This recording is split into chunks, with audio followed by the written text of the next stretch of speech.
Election 25 के बाद अब आपको बताते हैं वो खबर जिस पर पूरे देश और प्रदेश की नजरें टिकी हुई हैं कि आखिर कांग्रेस और बीजेपी किस आधार पर टिकटों का बंटवारा करने वाली है। दरअसल 2019 के लोकसभा चुनाव के लिए कांग्रेस कोई कोर कसर छोड़ना नहीं चाहती और यही वजह कि कांग्रेस ने प्रत्याशी चयन के लिए इस बार 7 स्तर पर सर्वे कराए हैं।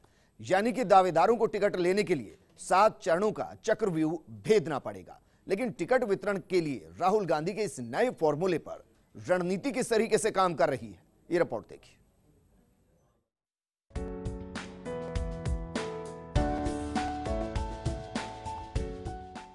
लोकसभा चुनाव में कांग्रेस के टिकट की दावेदारी ठोक रहे नेताओं की राह इस बार आसान नहीं है। करो या मरो की नीति से चुनावी मैदान में दम ठोकने जा रही कांग्रेस ने इस बार टिकट चयन के लिए नई रणनीति बनाई है।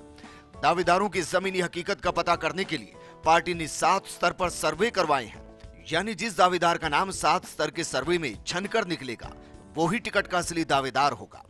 कांग्रेस ने देश के कुल 543 संसदीय सीटों में से 350 सीटों पर सर्वे करवाए हैं।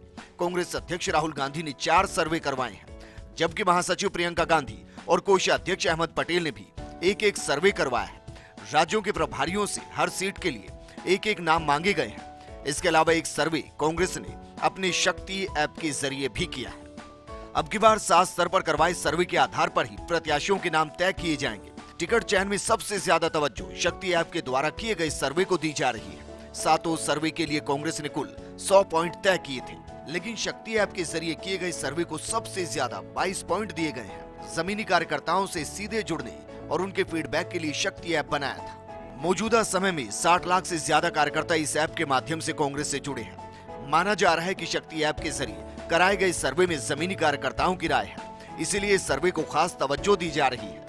इसके अलावा कांग्रेस आला कमान ने राज्यों के पार्टी प्रभारियों से लोकसभा सीट के उम्मीदवार के तौर पर एक नाम मांगे हैं, जबकि पहले प्रभारी 2 से 3 नाम दिया करते थे। ऐसे में प्रभारियों की टेंशन बढ़ गई है।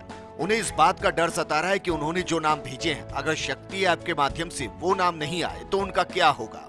यही वजह है कि राज्यों के प्रभारी प्रत्याशियों के नाम के चयन को लेकर काफी सावधानियां बरत रहे हैं।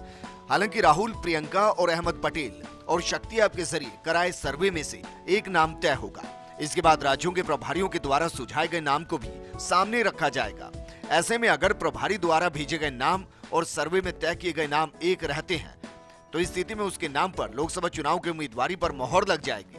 अगर दोनों के नाम अलग अलग रहते हैं तो ऐसे हालात में एक बार फिर उस संसदीय सीट पर दोनों के नामों को लेकर सर्वे कराया जाएगा। इनमें जिसके नाम पर ज्यादा सहमति रहेगी उसे पार्टी अपना उम्मीदवार घोषित करेगी।